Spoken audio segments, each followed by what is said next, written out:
Welcome back to another technical deep dive here in the debug zone.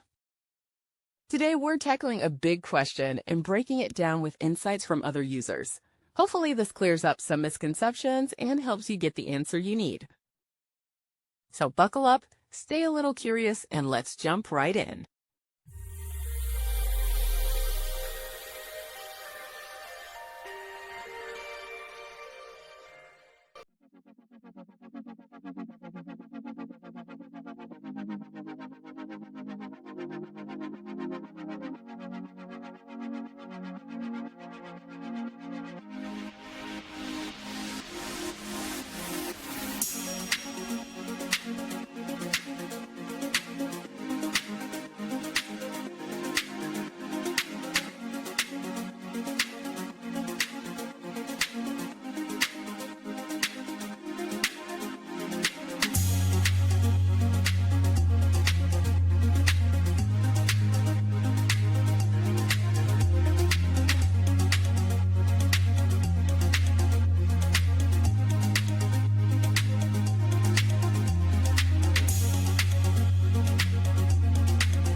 And that's a wrap.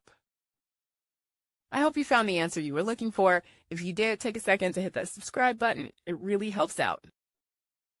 And let me know in the comments which solution worked best for you. See you next time in the debug zone.